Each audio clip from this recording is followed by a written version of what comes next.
Webinar. This is the Equity Advisory Committee on Aging and Disability, or EACAD, EACAD. Today is June 5th, 2025, and this meeting is running from 10 a.m. to noon. So we welcome you all for being here. And we're going to wait just a few more minutes, just a little time to get people on board and settled. Let's go to the next slide.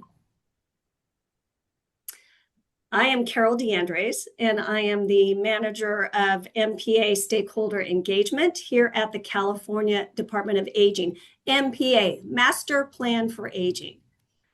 And a few meeting accessibility logistics. As you can see, we have American Sign Language, and we thank Bailey and Summer for being our ASL interpreters. Thank you. We have closed captioning available to you. If you, to engage that, click on the CC icon on your Zoom toolbar. It looks like that picture right there. Click Show Captions to display the spoken meeting content as text. If your CC icon does not appear on your toolbar, select the More option as those three dots, and hopefully it will be available to you. Next slide. For our meeting logistics, the slides, the transcript, and the recording will be posted to the MPA EACAD, EACAD meeting webpage. And committee members and guests who are providing content and presenting today, if you have yet to do so, please rename yourself. Right now, it just says EACAD committee member, and we'd like to know your name. Please turn on your video so we know who's here with us today. If you need help with that, please hit your raised hand icon and one of our CDA staff can help you change your name. Thank you. Virtual meeting operations. The chat function is enabled for committee members, CDA, California Department of Aging staff, and other invited guests to share out meeting related resources and information to our attendees. And the public's able to view that information in the chat. The chat and the question and answer functions are not enabled for comments or questions from public attendees, but we do invite you to participate in our public comment period. So we ask for you to hold those comments until that time during the agenda, which is towards the end of the meeting. But of course, at any time, you can send us written comments to our Engage email box at engage, E-N-G-A-G-E, @aging.ca.gov. Anytime, please send your written comments. Next slide. So just logistical information for the public comment. If you're attending by phone, you can press *9 and we will unmute your line. If you're attending via the Zoom webinar, you have a raised hand icon. Click on that and we will unmute your line. Do note that we asked your comments be limited to 2 minutes so that we have time to get to everyone. But of course, at any time, you can send your written comments to our Engage email box, engage, E-N-G-A-G-E, at aging.ca.gov. Thanks. Next slide. So the purpose of the Equity Advisory Committee on Aging and Disability, or EACAD, EACAD, is to advise the administration on the implementation of the Master Plan for Aging, or MPA. The California Department of Aging is the principal state partner in the MPA.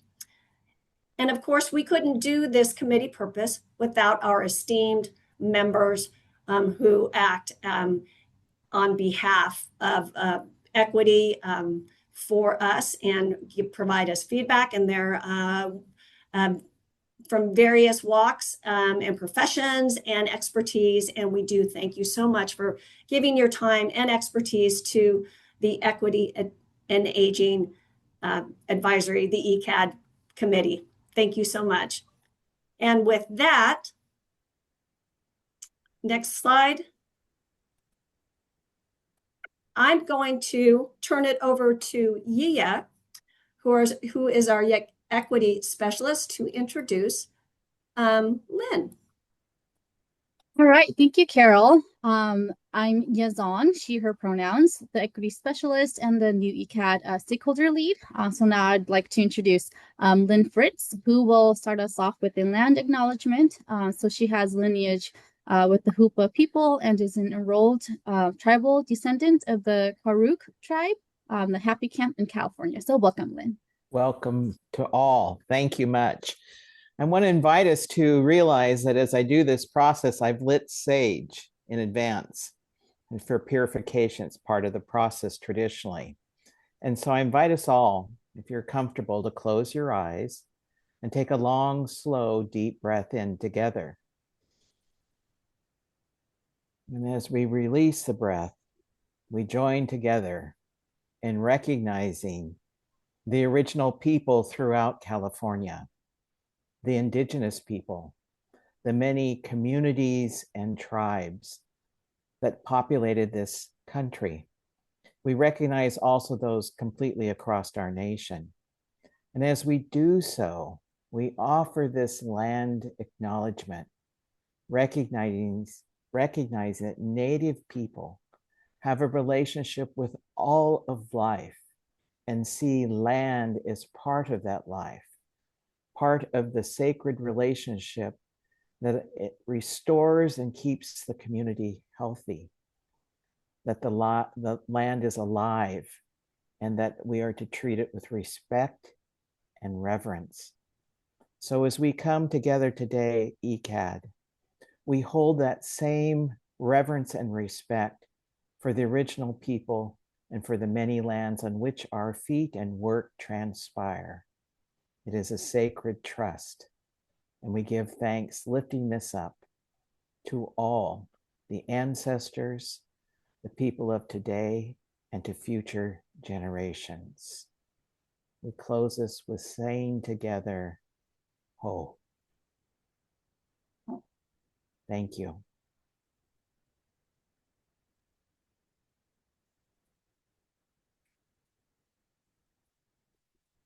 Thank you so much, Lynn. That was very beautiful, and really appreciate your being here to provide those important remarks. And thank you, Yia, for your work in organizing and leading the work of this committee. So at this point, I'm really, really proud to be able to do a few welcoming remarks. I first wanted to note that our director, Susan DeMorris, unfortunately wasn't able to be here today, and I want to explain why, because it's important and relevant to our conversation. She sends her regrets. She's in Los Angeles conducting a public hearing focusing on California's draft state plan update for the California State Plan on Aging. And essentially, for those of you who aren't aware of what this is the state plan that focuses on how California proposes to expend its resources under the Older Americans Act funding. So sometimes there is confusion between what the Older Americans Act state plan is versus the master plan for aging. The state plan on aging again, is just focused on the Older American Act funds, which is very important, and it's what we do here at CDA as we distribute those funds. The Master Plan for Aging, in contrast, is much bigger, spanning across the state, across agencies, focusing on a whole of government approach across issues, across funding streams to address the needs of older adults, people with disabilities, and caregivers. But that said, we really want to hear from you. We've gotten some really important feedback from some of our members already, expressing, concerns or any kind of information that you think needs to be included. If you wish to comment on the draft state plan, we are taking comments through June 22nd. So please see the link that's in the chat so that we can incorporate your feedback when we present the updated draft state plan to the Federal Administration for Community Living this summer. In that being said, when we're talking about federal issues, I just want to recognize that, we're going to have some time today as a committee to talk about today's environment and what it's meant. We know there's been a tremendous change and a lot of uncertainty due to a lot of the activities through the federal government, and we think it's really important that this committee have a space to talk about that. I am so proud to be in a space and in a state that continues to uplift equity. This is so critical. We are not falling back on our commitment to equity. So now more than ever, the work of this committee is very important. And to that extent, we're also going to have time for a conversation on what do you see the future of this committee being? We know that we're going to have time to talk about the Aging and Disability Lived Experience Advisory Board, and I'm super excited that we have Maya and Trina here from Mandala Change Group to talk about how that work's been evolving. We're getting close to selection of the members, and we anticipate having the first meeting in the next 4 to probably more 6 or so weeks. You can have a lot of important role with this age and disability lived experience advisory board. But beyond that, you might have other thoughts. We can think very, very creatively about how this committee is structured. I think we want to do it in a way that ensures engagement. There's many members that we don't hear from a lot. And so we want to think either are people, some people might be ready to transition to other roles in advocacy. And there might be new people that want to come in, and there might be other ways to have our meetings. We are open to that. We have that kind of flexibility. So we look forward to hearing from you on that. And we're so happy that our committee members are going to be helping us in leading that discussion. And to that extent, I also wanted to just express my deep appreciation on behalf of the Department of Aging to our committee member who recently resigned, Elvira Castillo. And I want to talk a bit about her background. She has a tremendous background in aging. She has been in the aging field for 35 years. She is a first generation Latina with rural farm worker background. She received her Master's of Public Administration and Master's in Gerontology from USC. This has made her an extremely effective advocate in the aging field, speaking on behalf of underserved and underrepresented communities, such as rural farm workers. So we're just tremendously appreciative of Elvira and her time here and her commitment to these issues. So thank you, Elvira. And next, before we go on to our next agenda item, I wanted to say two things. One, we're really excited that it's Pride Month. You can see by some of our backgrounds that we're celebrating that here at CDA. We are having a Aging with Pride webinar on June 16th, which is going to be a wonderful discussion where we uplift the findings of our recent statewide study on older adults who are LGBTQIA. But we're also going to hear from Senator Laird, who's really interested in uplifting this work through the LGBTQ Legislative Caucus. And we're going to have a fascinating panel discussion led by our stakeholders to really think about broadly what these issues mean and how we move forward in California.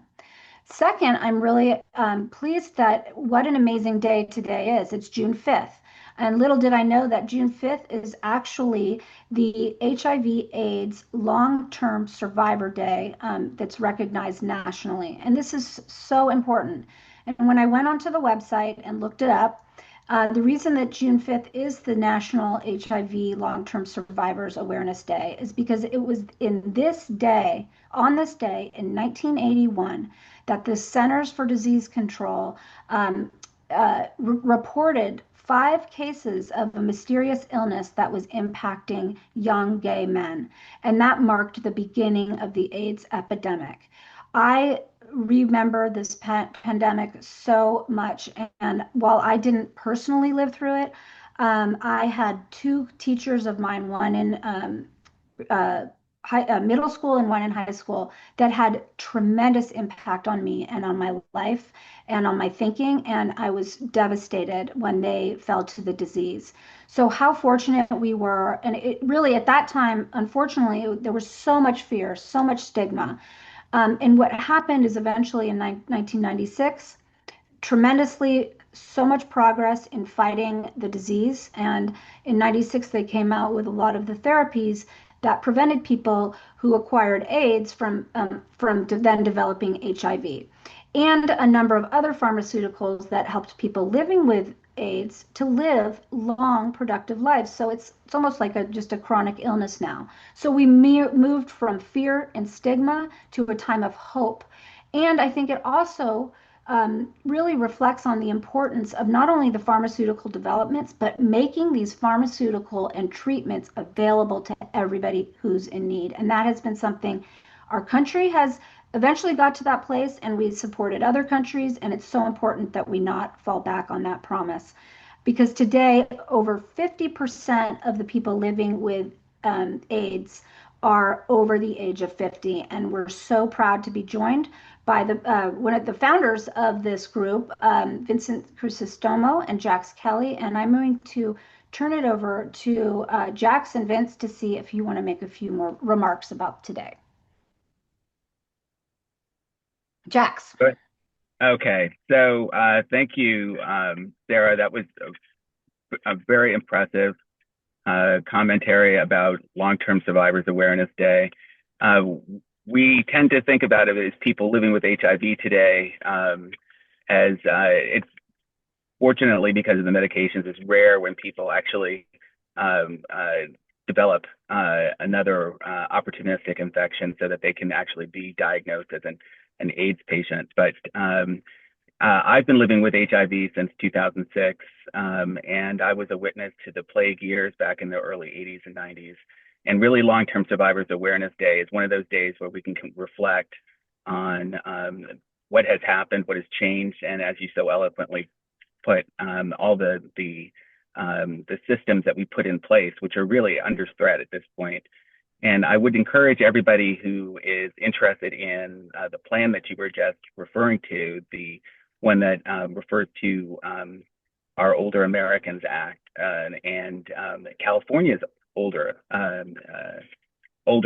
Act, that they participate in the public comment. It seems as if what's been going on, the fever in Washington, D.C. has reached probably to Sacramento, in the way that when Senator Laird a few years ago had introduced the SB 258, the HIV and Aging Act, so that we could amend the Older Californians Act to include people who are aging with HIV as a special population, that we've come to the point where 4 years after the last plan, there's no mention of people who are living with HIV or LGBTQ people in this plan.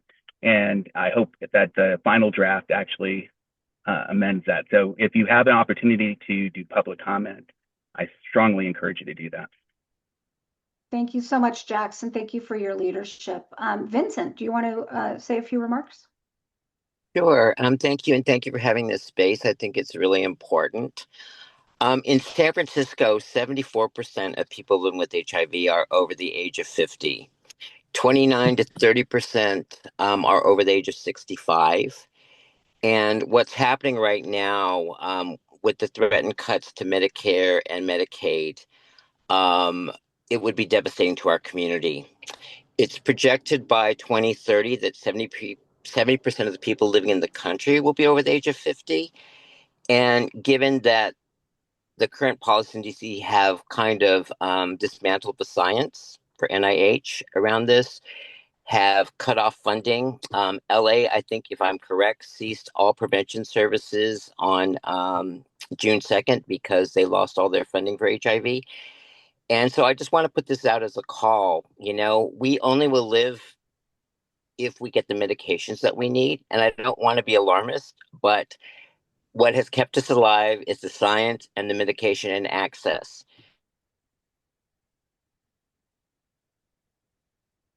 Uh-oh. I think that he froze. Well, unfortunately, Zoom is not cooperating for Vince. But Vince, when you get back on, we're happy to hear back from you. But thank you so much to Jackson and Vince for those important remarks. And at this point, I think what we'll do is we're going to start our next agenda item. And I'm going to turn it over to you. Yeah, take it away. All right, thanks, Sarah. And then thanks to Vince as well as Jax for the background on June 5th. And so for today's agenda, we'll hear from the Aging and Disability Lived Experience Advisory Boards on their progress and next steps. Then we will have an open discussion with the EACAD members, followed by public comment and closing remarks. So any questions from the members before we move on? Nope. Okay, not seeing anything. Then we can move on to the next slide.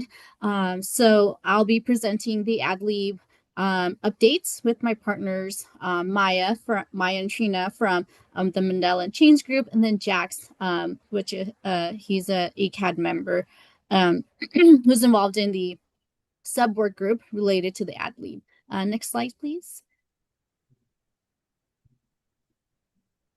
So I'll do a quick AdLib recap and then pass it on to Maya to talk about the recruitment process, and then Jax will provide the ECAD perspective of the subwork group. Next slide. So as we mentioned back in February, we have the statement of goals, framework, and charter, along with the recruitment messaging all finalized. And then we worked closely with the ECAD subwork group every 2 weeks to get their feedback on documents and other pressing AdLib issues. And the applications were launched on time in the month of March. However, there has been a shift in the timeline. So next slide, please. So in March, we launched the recruitment applications. In April, we reviewed the applications along with the Mandela Change Group and the ECAD subwork group. Last month, CDA leadership reviewed the recommended applicants, and then this month we will start the follow-up interviews with the recommended applicants that CDA will be picking, and then once we have those interviews, then we will finalize the membership, and then we plan to have our first AdLib meeting in the summer of 2025. And then now I'll pass it over to Maya and team to walk through the recruitment process.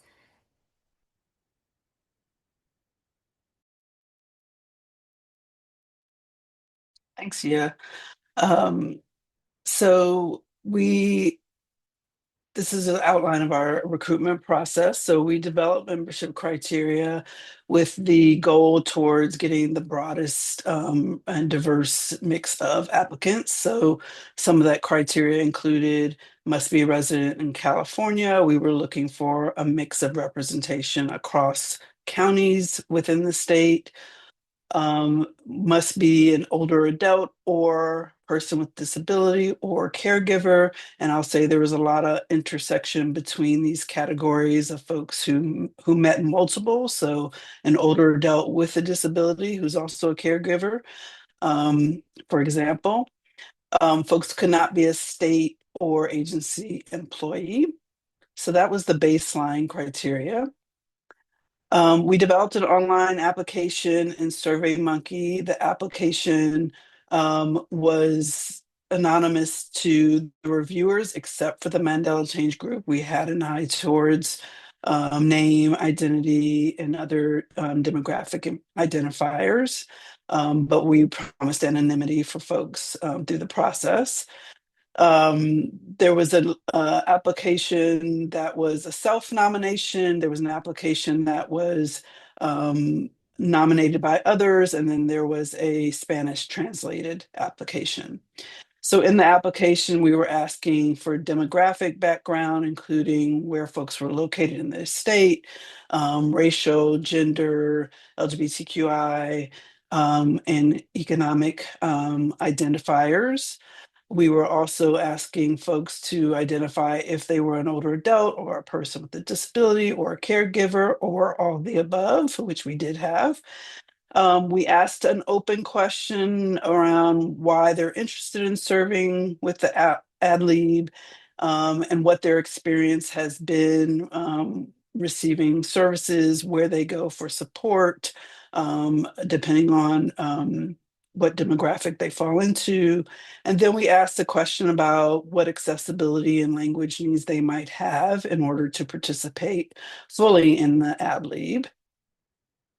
For recruitment and sharing of the application, we distributed the opportunity and the links to the application to a list of about 140 non-duplicate contacts, which included MPA committees, EACAD members, CDA staff, and organizations that work with older adults, people with disabilities, and caregivers, including foundations in the state that support those communities, and asked them to distribute far and wide. We received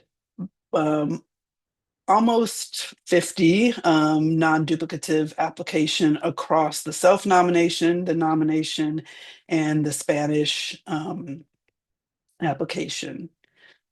We then reviewed all of those applications, scored them using a rubric that was based on the initial criteria. Those were reviewed by Mandela Change Group team, which includes myself and Trina, the CDA, and the EACAD members. We were looking for, in sort of narrowing the pool down, a mix of experience with system and demographics and location. And we got a great diverse pool of applicants in terms of urban, rural, and in terms of racial, ethnic, and gender and sexual orientation, but also in terms of identifying as older adult, people with disability, or caregiver. And so now we are, once the CDA determines the final pool of applicants, our final step in the selection process is to do follow-up calls with the top scorers, the final group, as decided upon by CDA. In those follow-up calls, we want to just reiterate that their folks are interested in participating in an ad lib, ask some additional questions about any accessibility needs that they would have to be able to fully participate in the process. Get a little bit deeper understanding of folks' experience with the system and what lived experience they would bring to the group. And then post that series of calls, we'll make final invitations to join the ad lib. And then work with that final cohort to decide on the schedule and the launch meeting date. Next slide. So I wanted to just share some high-level demographics on the final group that CDA is considering. So you can see gender identity on the right side of male and female representation. You can see our male and female identified representation. You can see the mix of categories around older adult, caregiver, disability, limited income, which was a question we asked, and LGBTQIA status. Trina, do you want to say what the different colors mean? Sorry, on the red and the blue. Yes. So it basically was there was a threshold of this top scoring, and so some of it was above or below the threshold, and that's how the graph was developed. So it is not as much of a real distinction, but it did give us some diversity in terms of being able to create the chart. Okay. Next slide. So again, we had a diverse pool of applicants in terms of racial, ethnic identity. You can see that in the chart on the left. And then primary language spoken. We asked this question both so we could consider what accommodations we would need to make materials and the meeting space accessible to folks. And so the primary language considerations that we'll need to follow up on in those calls that we have with final applicant cohort is accommodation around language Spanish translation and one applicant naming ASL. And so we're gonna follow up on that when we have those one-on-one conversations in our last steps. I think I'm turning it over back to you, Nia, or to Jax. Go ahead, Jax. Thank you. I'm Jax Kelly from the Aging and HIV Institute and a member of this committee. I'm here to present on behalf of the EACAD sub-work group that reviewed applications for the Aging and Disability Lived Experience Advisory Board, or ADLIB. The sub-work group's purpose was to review and score applications submitted during the March recruitment period, and we received 48 applications and were tasked with recommending a group that reflects the values and priorities of the Master Plan for Aging, with particular focus on equity and lived experience. Next slide, please. We use a 10-point scoring system to evaluate applicants. Each item you see listed here was assigned a specific point value, and importantly, no points were deducted in the process. This slide shows the 6 criteria that were each worth 1 point. These included being an older adult, a person with a disability, or a caregiver, as well as a demonstrated willingness to participate in the advisory board, shared experiences, and articulate those experiences clearly. Next slide, please. This slide shows the rest of the scoring rubric. Applicants could receive half a point for identifying as a person of color, LGBTQIA+, living on a fixed or limited income, or residing in one of 5 high-need counties, Imperial, Merced, Fresno, Kern, or Tulare. And finally, up to 2 points were awarded for a compelling personal statement, either describing why they wanted to serve, or in the case of a nomination, why they were being nominated. Next slide, please. Initial scoring was based on a checkbox response to question 5 on the application, the identity-based items we just reviewed. But we also conducted a second round of review using narrative responses in question 10 and 11. We reassessed applications to identify experiences that may not have been reflected in checkboxes, such as caregiving responsibilities, disability, or income level, but were clearly described in the applicant's story. And those adjustments were used to produce corrected scores that better captured each applicant's lived experience. Next slide, please. So after scoring, we convened to discuss the top-ranked applicants, and while the scores were important, the group also considered diversity beyond the numbers, such as geography, types of disabilities represented, race, ethnicity, and LGBTQIA+ identities. We looked closely at the depth and clarity of lived experience and emphasized the importance of including voices not traditionally represented in state-level advisory bodies. Next slide, please. So this process also highlighted a few important insights and challenges. First, we saw that lived experience offers a distinct and essential perspective that's different from and equally important to formal institutional leadership roles. We also noted gaps in the scoring process. The criteria did not include deductions for institutional roles, which in some cases may have resulted in higher scores for applicants whose experience was largely professional. And reviewing narrative responses required careful interpretation, especially when applicants didn't explicitly check certain boxes, but clearly described relevant lived experiences. And finally, many of the most compelling applications reflected intersectional identities, people navigating aging or disability as LGBTQIA+ individuals, people of color, or those living in poverty, which added important nuance to their stories.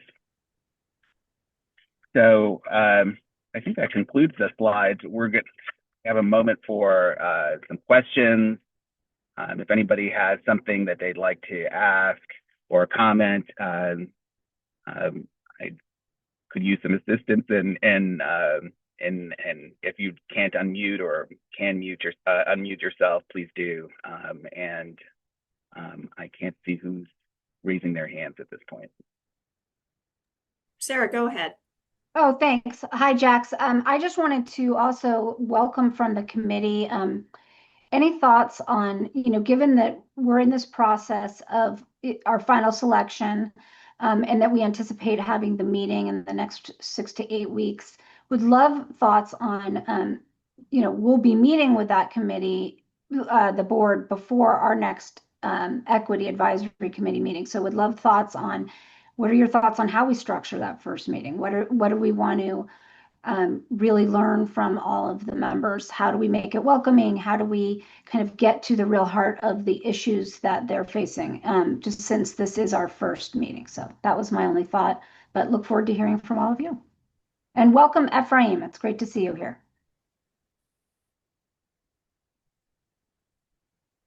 So are there any other comments, questions? If not, I'm just going to hand the ball back. We have a question from Vince. Welcome back, Vince. I think you got Zoom frozen. You're at the tail end of your remarks earlier. If you want to finish those up and then make any remarks about AdLib.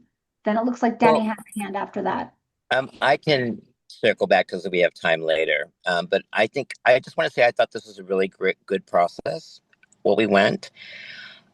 What I wonder about is when we talk about equity, because we did that throughout the process with everything that's going on.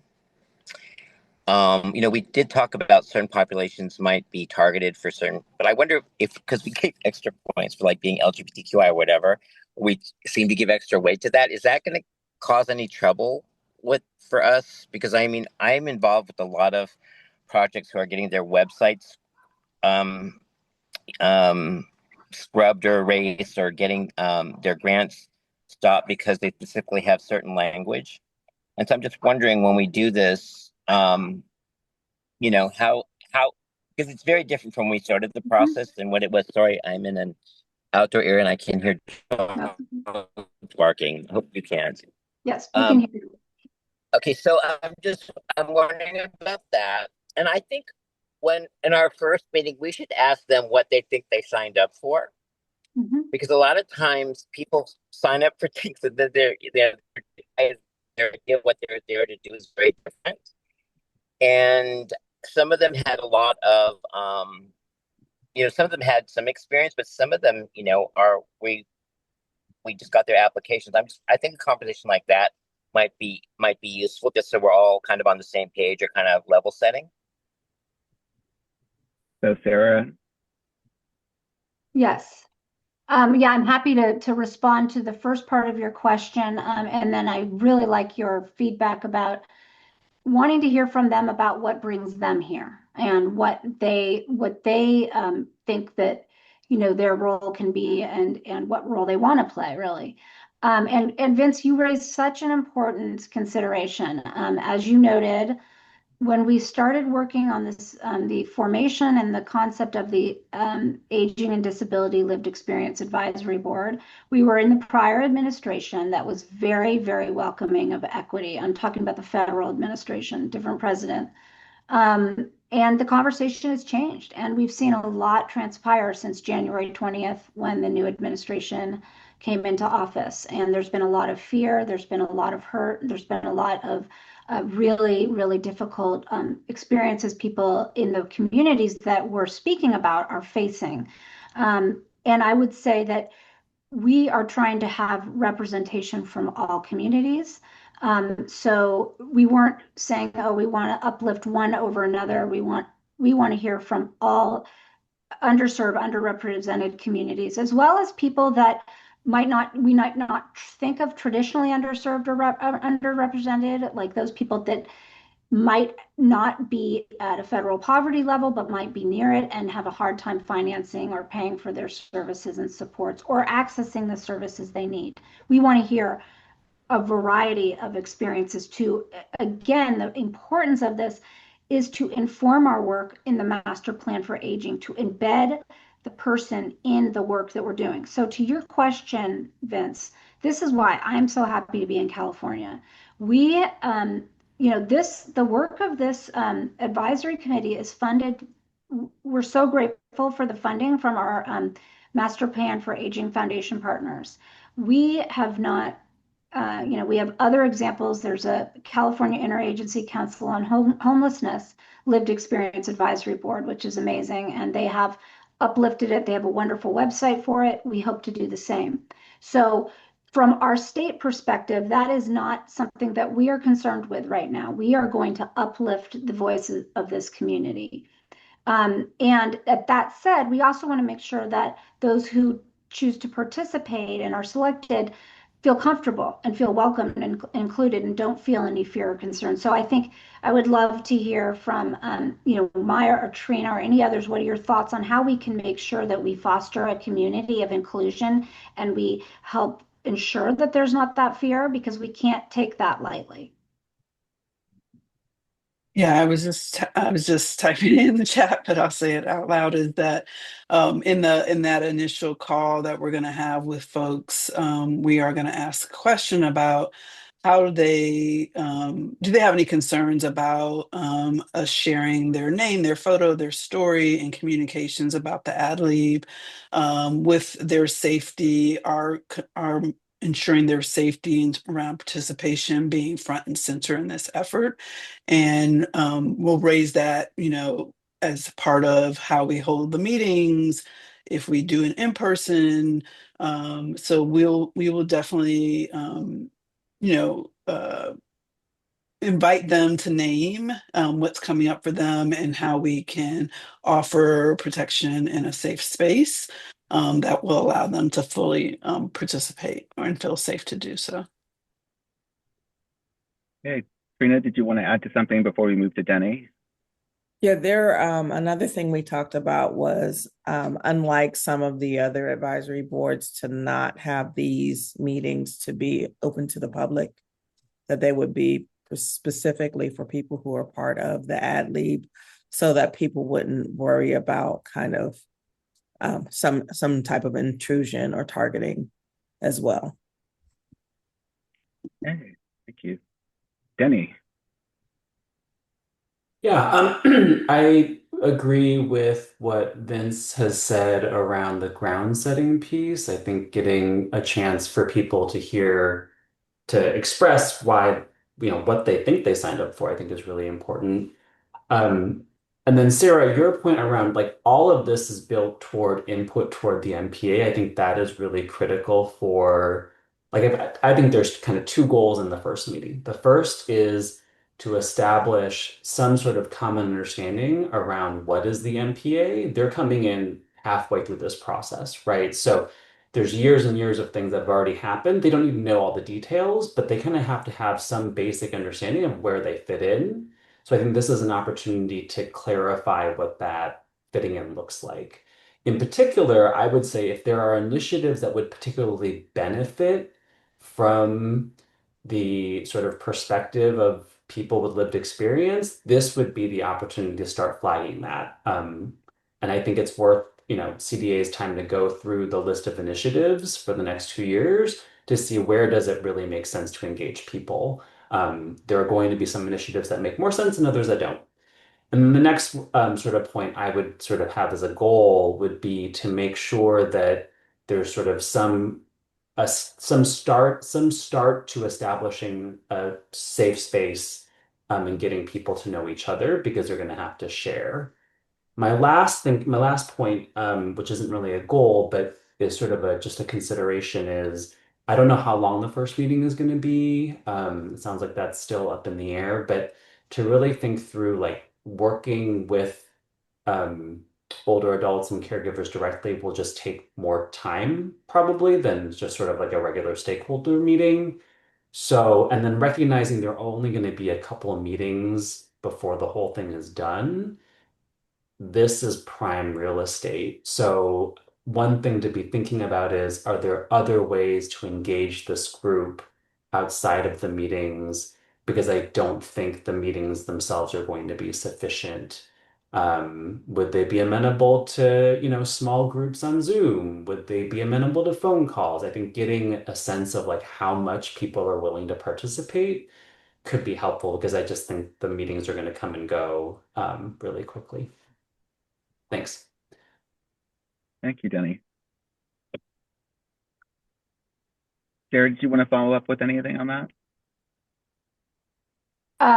Yeah, no, I think that is I love that, those suggestions, Denny. And while we don't want to have like a wonky policy discussion, I think what we need to do is kind of do what is the most effective way to communicate the MPA at the heart of it and what it is about why that we're here.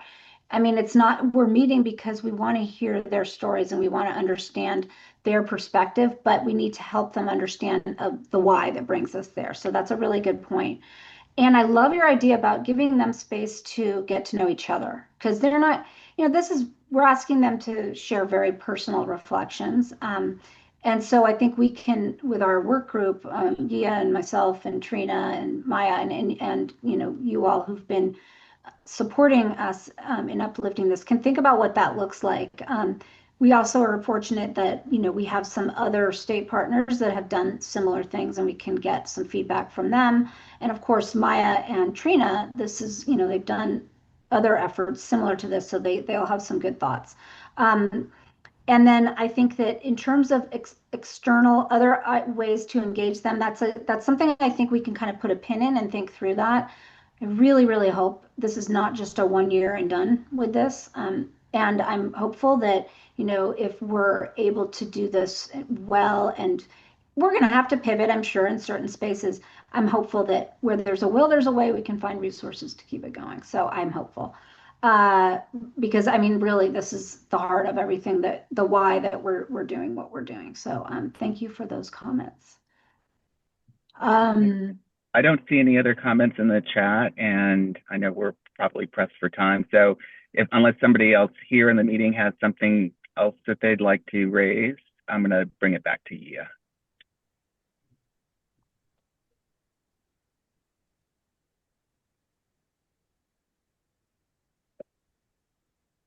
All right. So seeing that, no other questions or concerns about this topic in terms of the ad lib, we will move right into our next agenda item, which is the ECAT open discussion on pressing issues. So, before we move into the discussion, that we will be having led by Denny and Ephraim, I want to kind of lay down some groundwork for this conversation. So from our, February meeting, it was expressed that, these meetings should allow for more member discussions, questions, and comments throughout the meeting. And I've been meeting with and will still meet with the ECAD members to have conversations on the overview of ECAD, the members' roles, and what important topics are for topics for them to discuss in the ECAD meetings, and how they can and how they envision engagement moving forward for ECAD. And some themes that have come up are, the urgency to, what we've already been discussing is the current, political climate, and how to best support and provide resources to the vulnerable communities that we all serve. And then also just having smaller, subcommittee groups to focus on topics of interest within this committee, and then also just kind of restructuring, the committee to allow for more engagement. And then I'm gonna turn over to Sarah to see if I miss anything. No, I think that's right. Yeah, I really appreciate the effort you made to reach out to all the committee members and kind of get a pulse on how everybody's doing and what their thoughts are on the committee. And I think it's natural, for committees like this to go through different phases. I mean, when the work of it was used to be called the Equity Work Group, and Denny, I think you were there, and Jax, I don't know if Jackson and Vince were there at that time, but it was a different time. And I think it's after a few years, we start to, I think it's very healthy to step back and say, what can we do differently to engage people? Because it's natural to start seeing engagement drop off, and it's a waste of everybody's time if we're going to have a committee and we only hear from 5 of 15 members. And that said, I can't thank enough those of you who are here today.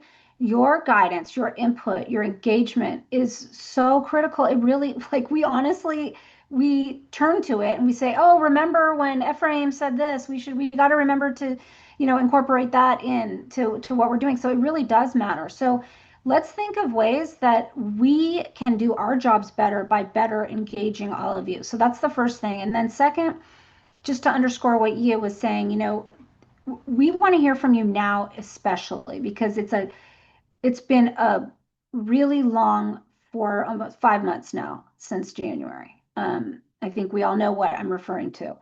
I'm sure you all have personal and professional reflections on that. And I think that's important to elevate to the extent you're comfortable. And how can we use those reflections to inform the work of this committee? We've been doing this in our other stakeholder advisory committees, allowing space for that, not where we're talking, but just where we engage our committee to say, we want to hear from you. What's top of mind right now? Because we can't ignore the pressing issues of today. It is too critical of a time, and there's too much at stake. So with that, yeah, thank you for opening us up. I'm going to turn it over to Denny and Ephraim to take it away.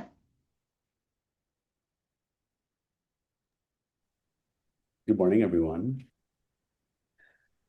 I- I'm not sure exactly where to start from. I know that we have like a two like parallel paths that we kind of want to touch on that aren't necessarily directly related, but like one may influence the other. And it's really a reflection, like what was just set up about our own engagement in this committee, thinking about how we've engaged, reflecting on what barriers might exist that are keeping us from engaging in the ways that we really want to, but then also reflecting on, because of the changing landscape, if the priorities that we've set still resonate the way that we hoped that they would and the way that we designed them to be. So I think before we get into, I don't know, Denny, if there's any like intro level offering that you wanted to give the people, but we can just like jump into one or either of those topics.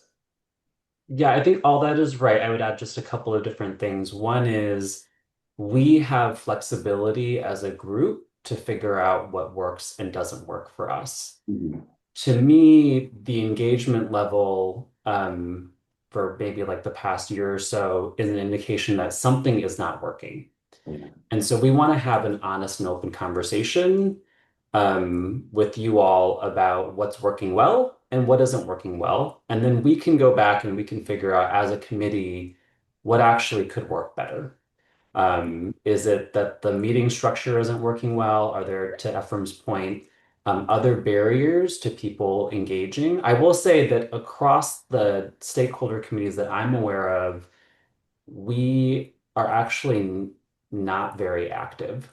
There's a lot of work that other committees are doing, but we aren't really doing it. And I think the ad lib is maybe one exception to that. But outside of that, we're not. And I think the irony for me is that this is coming at a time when we could really be very active.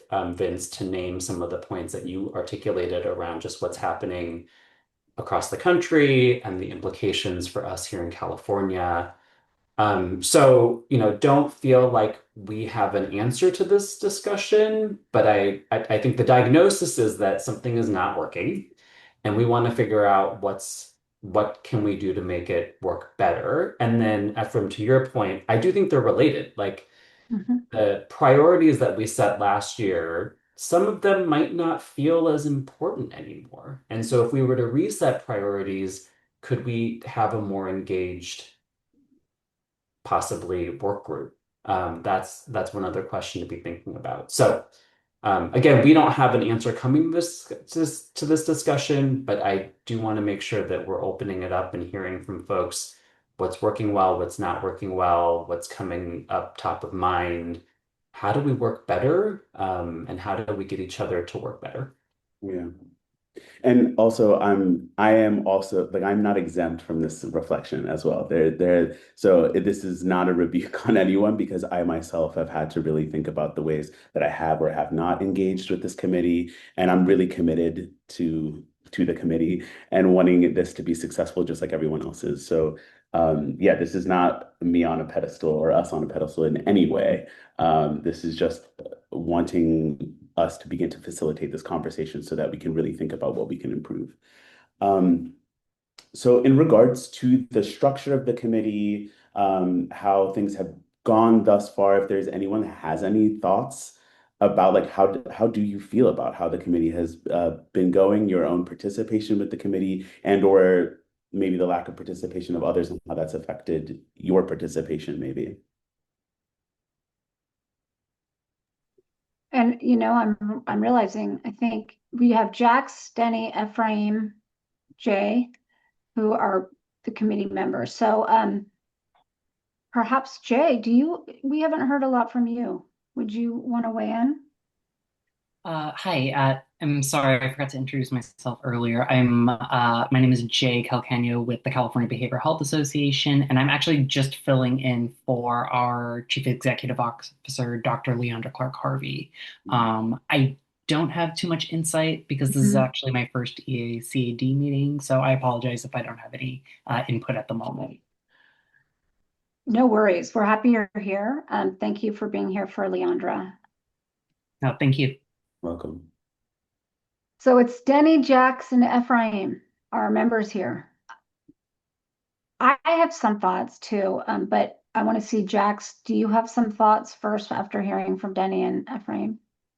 Yeah, one of the things that I think would be really helpful, and I've noticed this over the past year, I think, or actually maybe the past couple of years, then some of our members who have been active in the past, when they've rolled off or they got promoted in their organizations, and it seems as if we didn't get somebody of their, to replace them in a way. And I mean, it's nice that Jay is here because he's sitting in for somebody he works with, right? But if some of those other organizations where they had some representation here in the past, if they would actually kind of go back into their talent pool and say, there's somebody else here who's working on equity within our organization, we need to put you on this committee.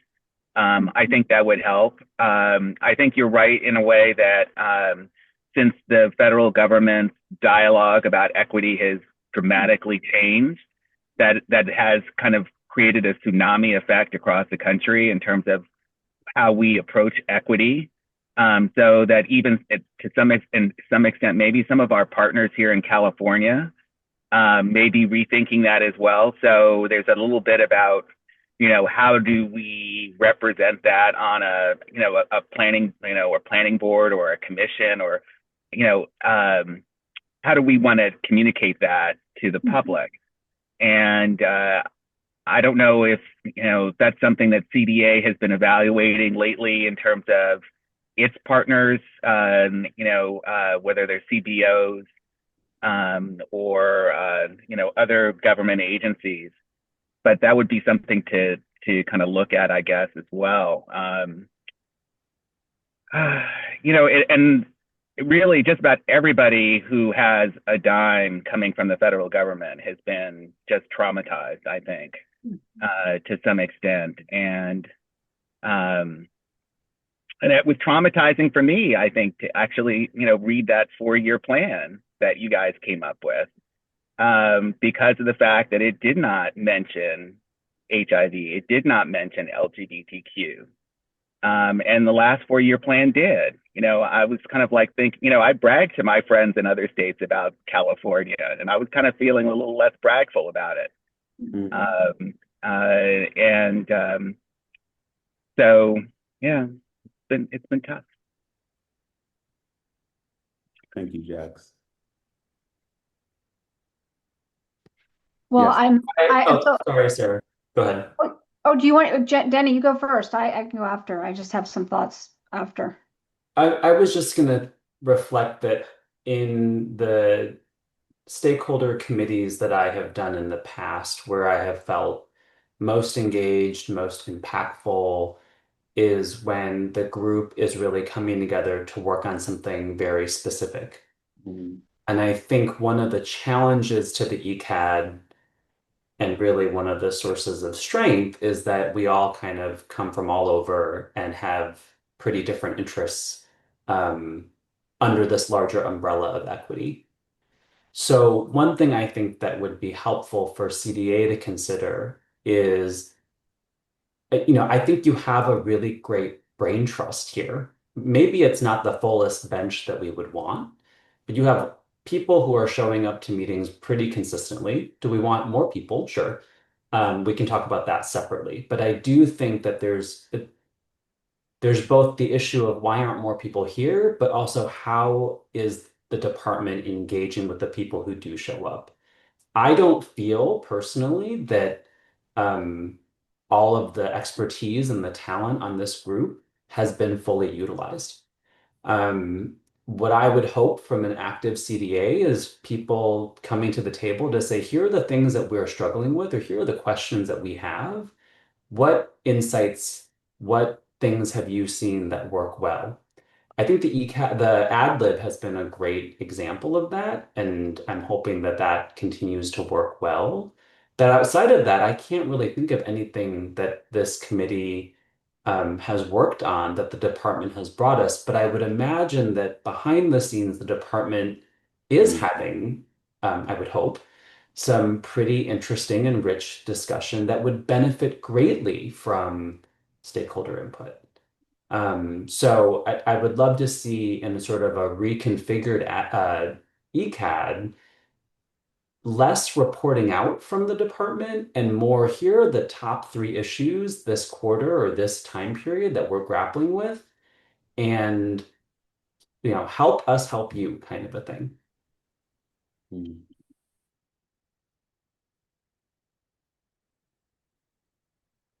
Okay, so my hand was up, so I'm just going to jump in here for a moment because it just reminded me, Denny, what you just said reminded me of something else. Is that my observations in the last couple of years has been that this has been kind of the work of this committee has been kind of top down, right? I think to some extent we've been directed in terms of what projects we're working on, and it's really funny. I put in a lot of time on ad leave. I'll be the first to say that when that was proposed, I was not exactly enthusiastic about it. But I put in some time on it. So, and then, last year, I don't know if it had anything to do with my participation on the Equity Advisory Committee, but I spent a lot of time working on the LGBTQIA survey. Which I thought was really a really great project. And more recently, I've been engaging with the department on Proposition 1. And, that I think would be a great thing to actually bring to this committee as well. And I'm sure there's other things that CDA is working on that could benefit some input from this committee. But I think, to some extent, going back to another thing that you said, Denny, which was, there's a lot of talent on this committee. There might be things that I'm not aware of that you are doing within the CDA that's equity focused that might actually be something of interest for this group, as well as other members of the ECAD. They might be working with the CDA on other issues that could be actually of interest to this group. So maybe we haven't mined all those opportunities.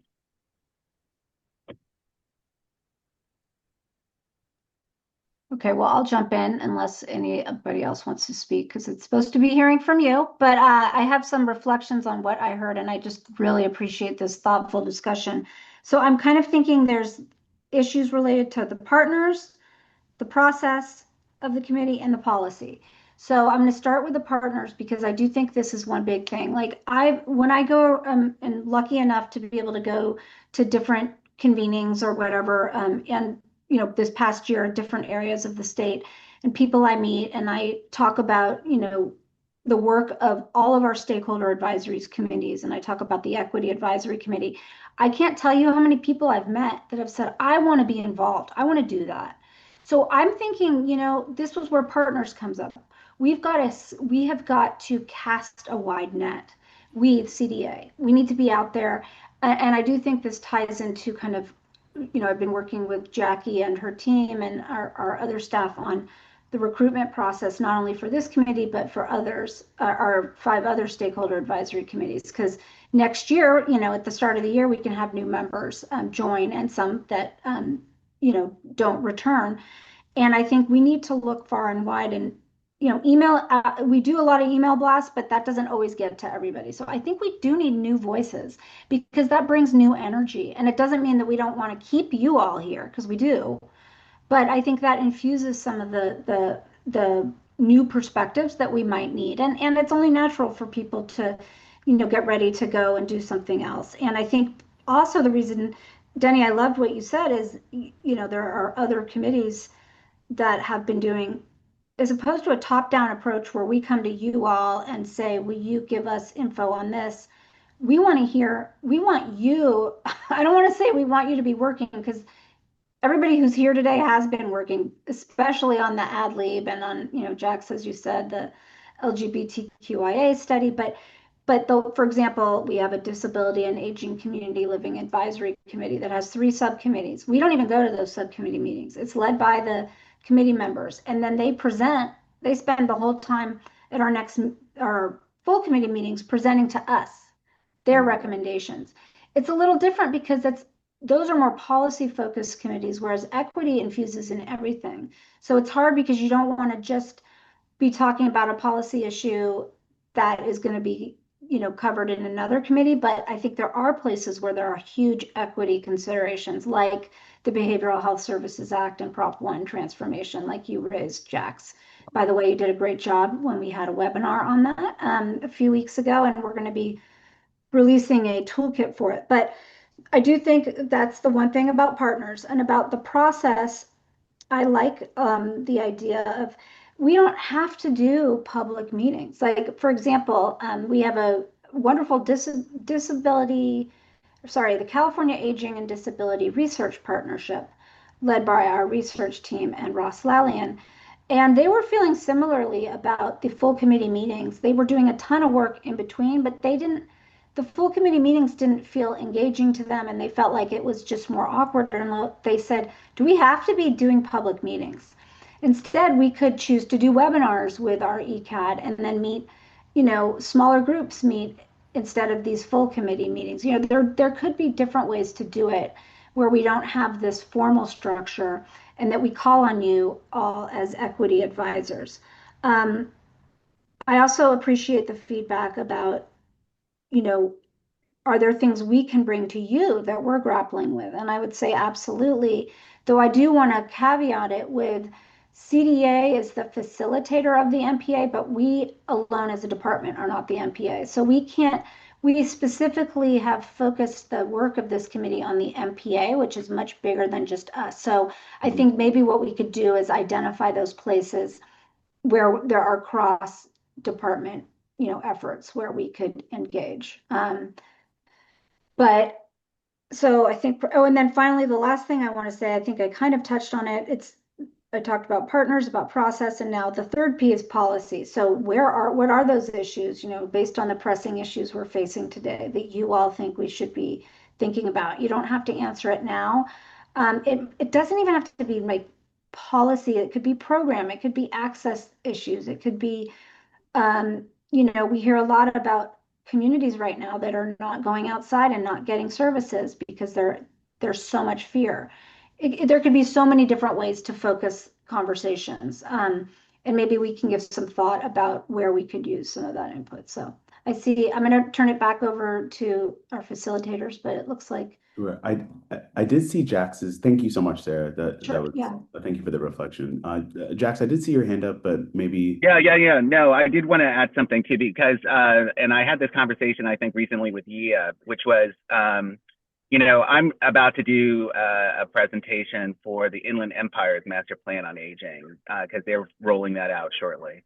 And one of the things that occurred to me was that, all of these LADAPs or LADAPs or whatever they were that were created to bring the master plan on aging to regions of California, have had the last year and a half to actually discuss what equity means to them, and it would be really great to have get that feedback from all of those groups as to finding out what have they developed, and what has been their focus on equity, to see whether or not there's some things that we could be paying attention to at this level. And I don't know who those people are, to be honest. And, even when I talk about equity to the Inland Empire group, it's kind of amorphous. So it would be really, and I do appreciate what you're saying too. I've been in organizations where, it's the squeaky wheel that gets the grease. So if you've got within your organization people who have committees and subcommittees who are generating stuff, and all you have to do is just say, what can I do for you? Yeah, you're going to, pay attention to them. And somehow we haven't been doing that. So, there's, it's a good opportunity to kind of look inwardly and say, what is it about us that hasn't generated that kind of activity? Thanks. Yeah. Thank you, Jax. Denny? I'm taking off facilitator hat to be participant for at least the next couple of minutes. A couple of reflections, Sarah, based on what you were saying. One thing that struck me, I was a little surprised how many applications we got for the ad lead. I actually thought we were going to get less. So good to have lower expectations and have them exceeded. And then I wonder if there's something we can learn from that experience as we do and think about recruitment for next year. I don't think we've ever gotten 50 something applications for this committee. And Sarah, to your point, those people are out there. You hear from them when you're out talking about the work of the MPA. So maybe there was a lesson learned there that I think we could untap, like even comparing what we did there versus what we typically do for EACAD, I think could be a good tangible next step. In terms of policy, I will say that I would be really interested in working on and hearing from and working with CDA on kind of what policies, what actions, what programs can we focus on in this moment that mitigates harm to LGBTQ older adults and to older immigrants? Because at a federal level, when you look at the executive orders and look at the actions of this administration, it is clear everyone is not doing well, but in particular, through the Black letter, they are targeting these groups through erasure and through deportation. So to me, other than the ad lib, that's what we should be focused on. And I think that there's a role for the MPA to focus on those issues. I think it's broader than the MPA. And I think, to end, Sarah, to your point around the MPA is not just the department, it is much broader than that. That's where this really requires a whole of government approach. But in particular, I think of the moment, to me, that's where our efforts should be focused. And so looking forward to working with, I hope others agree, and I hope that there are opportunities to work with CDA on that and work broader with government on that. And it would be wonderful if CDA, as one of the departments, could help convene and facilitate that work. Yeah, 100%, 100% agree. Those were priorities that I was thinking of as well. Um, uh, I'm glad we're shifting also to the priorities. I know that I think I just saw Danny pop in as well, by the way. Welcome, Danny. Danny, we're talking about, I'm not sure exactly when you popped in, but we're discussing and reflecting on our engagement as committee members, thinking about like the barriers to being a part of this committee. We've touched on like the breadth of the work that we're doing and the lack of specificity that feels very difficult for us to feel like we have tangible tasks that allow us to get that kind of dopamine fix that we're moving towards a goal. And reflecting on the fact Denny had shared that we're much less active than the all of the other committees, stakeholder committees that exist right now. And So I'll just add, I made that point, but I didn't mean to make it in sort of a way that was like shame on us. I made it's it at a point to say we could be much more active, yeah, regardless of yeah. what the comparison point is. We should compare to ourselves, and know that we could be doing a lot more work, quite Yeah. frankly, and having much more impact. It's not just about doing the work. And it's true though. It just simply is true that we aren't nearly as active despite the desire for us to show up. We're obviously all a part of this committee for a reason. So Danny, as we're talking, if you want to pop in, we're just asking the committee members for their thoughts or reflections. Also thinking about barriers that are keeping them from being able to engage in the committee like they would like to. Um, I as was going to suggest, Ephraim, maybe to buy Danny some time on yeah. collecting their thoughts. Jackie, I know your hand's up, so if you want to chime in too, feel free. Hey everyone, thanks for the engaging discussion and open discussion about your experiences and perspectives moving forward for this respective committee. I just wanted to follow up with regards to Jax's comment. I'm so pleased, Jax, that you will be participating in Inland Empire's local plan launch later on this month. I'm going to be attending virtually as well. I've been helping to support all of the LADAPT grantees over this last couple of years. We have 21 grantees representing 30 communities, developing their own local master plans for aging to support age and disability efforts.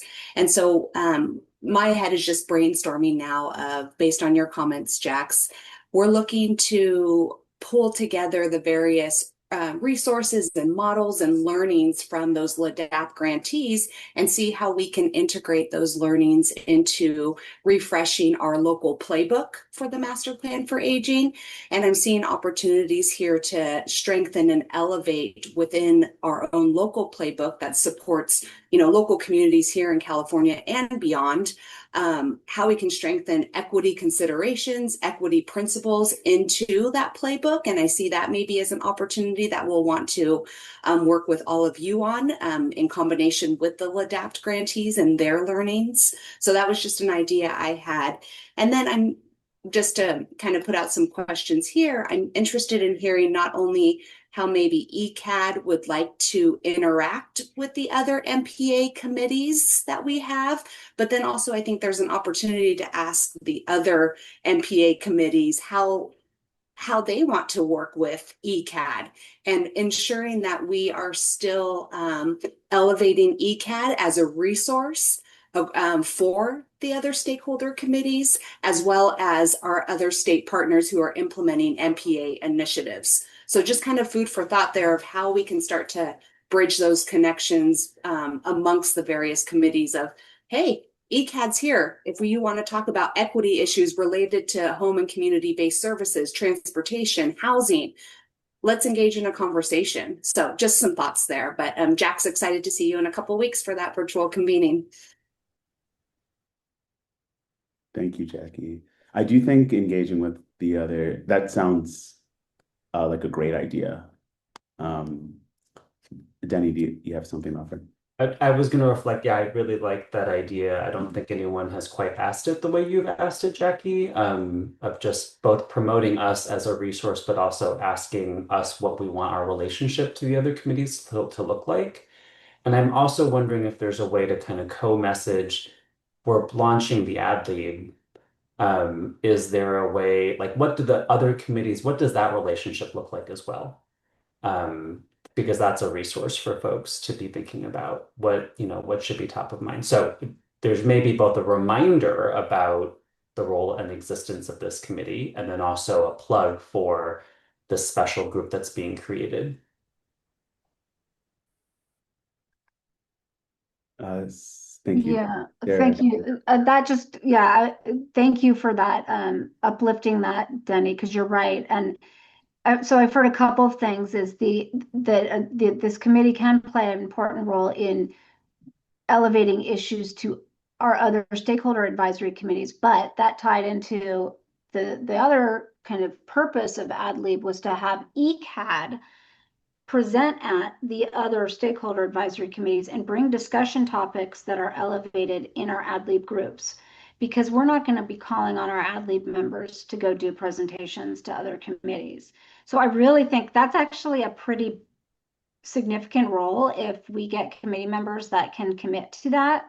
That would be a really important thing, as being kind of a facilitator of that, the voice of the AdLib members that brings it to the stakeholder committees. And that's not to say if there's an AdLib member that says, I really want to do it and I want to be there, great. But I think that we kind of see you as our advisors on the AdLib work. And I think there's an intersection of policy, program, and population issues that we're going to be learning a lot about, and that you can help us think about how do we bring that to the impact committee. The impact is our, oversight committee of the whole MPA, and they want to hear about this work. And at our next meeting with them in the fall, we're going to be spotlighting the AdLib work. So I would love to have some of our ECAD members do that presentation, not us, but you. So that right there, I think, could be a really, that's why I think that it's good we're having this conversation, because it's giving us a lot of thoughts.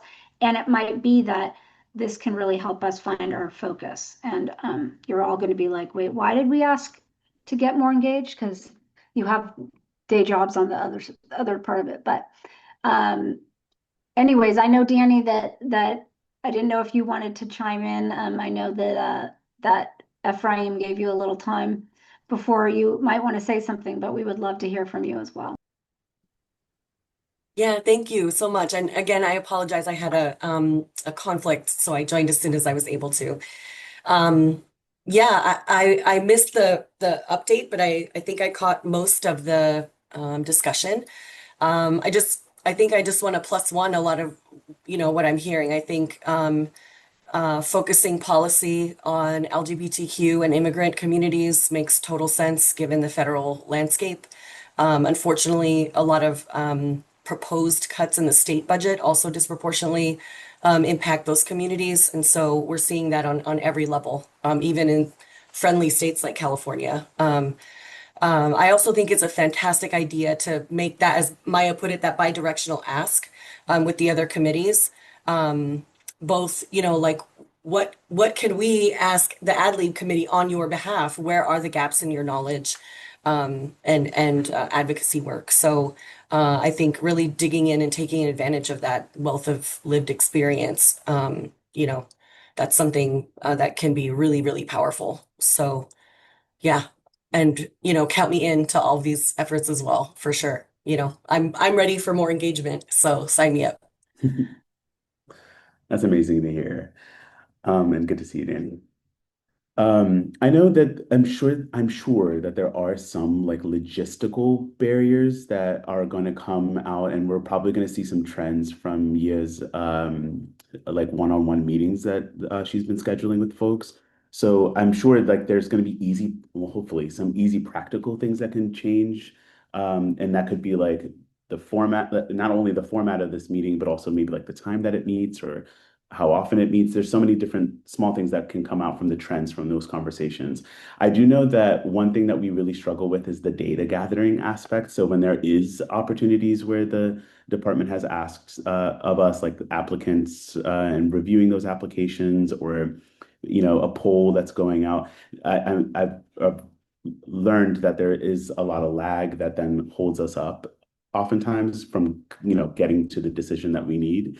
And so one thing I proposed during our individual conversation with Yia was that maybe there's a time carved out at the very end of the other committee meetings that we have, not these large format ones, where we put the poll at the end. And like I'm happy and I will volunteer to embed these types of things into the tech. Of course, there's going to be time that we need to evaluate applications or whatever the case might be. But at the next meeting where we embed into the Zoom, so by the time you leave that Zoom, that information has then been provided to the department so that there isn't this like chasing down data from folks. But of course, we need people have to be at the meeting for that to be effective, obviously. But hopefully after this meeting and these conversations, there's present folks.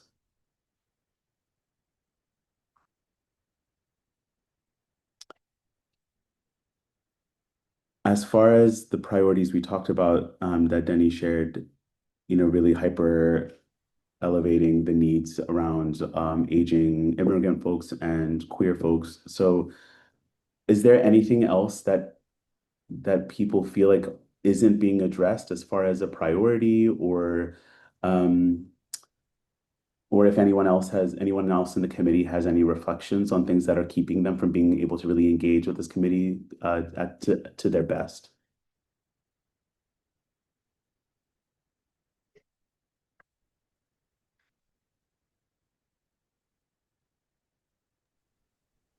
I also want to say welcome back to Vince, who's been dealing with technical issues. So we're happy to have you back, Vince. Thank you. I won't comment because I don't know what's happened, so I'll just watch the recording. But thank you. I kind of get the gist of what's happening, but Yeah, we're just reflecting on participation or lack of that, just trying to think about how we can be a more active committee, myself included. I'm not exempt from this assessment. do you think that because when we first started, I know when I first started, I think we were hitting COVID and everything was virtual, and so we didn't really have that, it kind of set the way that we started working together, and now that we're all coming back to sort of this other, like I don't know what you call it, but that might impact because maybe people are busier now.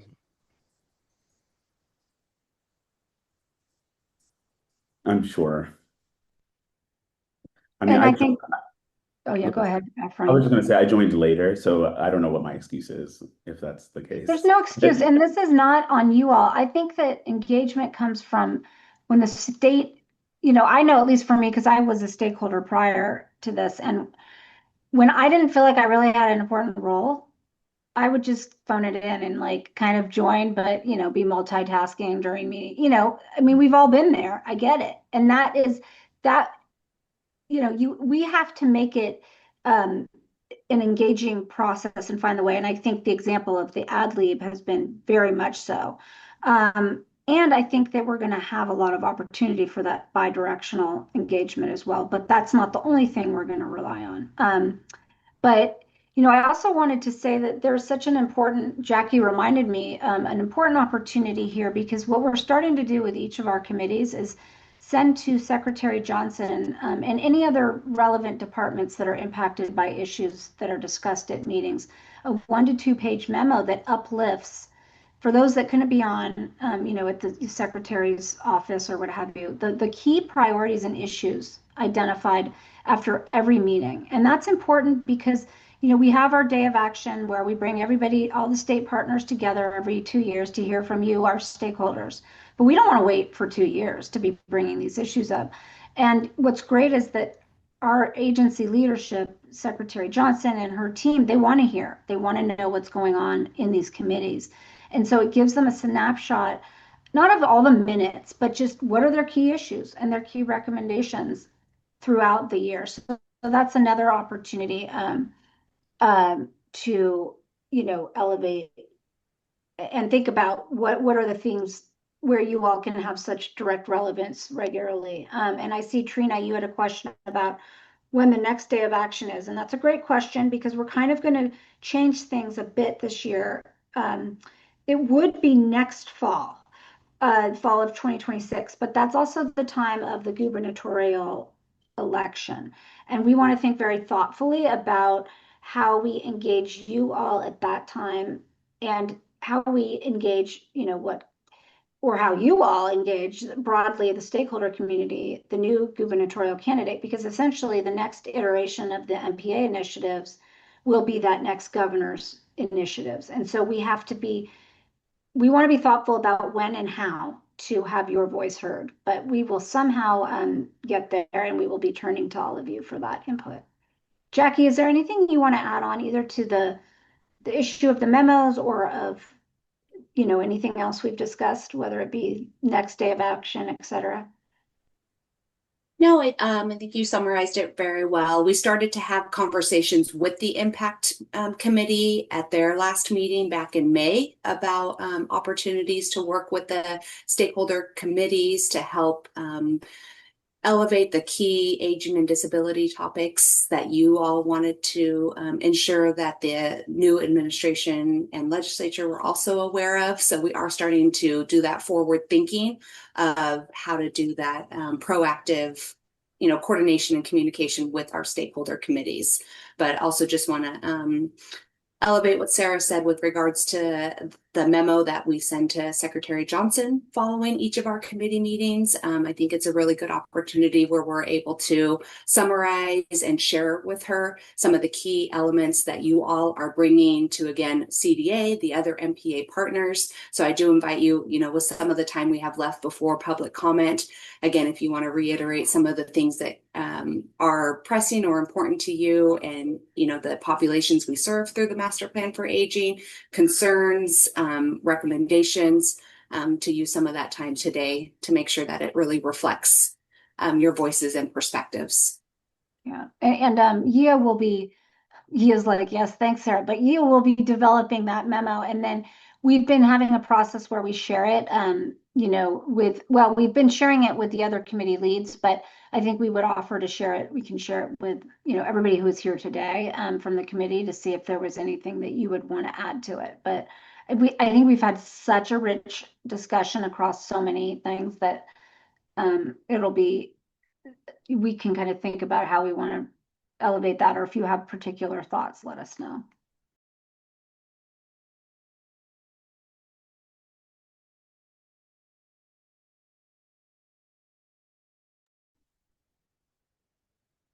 Any other opportunities to share? Deep things just in your spirit.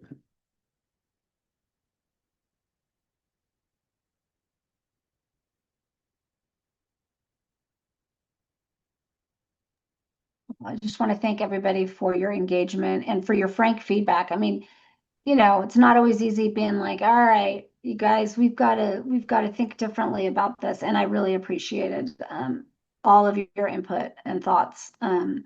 And I appreciate our team as well, that's always trying to think of ways that we can be better, do better, be more effective at the work we do. It's so important to use everybody's time well, because that's why we're here, is to address the issues that are so important right now. So thank you, and I'll turn it over to you unless Ephraim or Denny, you want to have anything else to say before we close this discussion out. No, but thank you. And I'm excited for us to be engaged. Yeah, so thank you guys. Again, I'll do a summary of this and then send out our follow-up email, and also share the memo with everyone, and that way we can have you know, more information added to it if I miss anything. And then with that, I'll turn over to Carol to lead us in our public comment. Great. Thank you so much. This is our public comment period of our agenda, and we welcome any comments from those of you attending virtually or on the phone. If you are joining by phone, *9, and that will indicate your line. Virtually, it would be your raised hand icon. And please, if you have any comments, feel free to indicate now. We would welcome your comments at any time to our Engage email box, which is engage, ENGAGE .aging.ca.gov. Anytime we monitor that email box. So we can give it just a couple more moments to see if anybody has any comments with regard to this discussion today or anything going forward. Lots of things to think about. But of course, after this webinar, if something comes to you, please feel free to reach out to us via the Engage email box, engage@aging.ca.gov.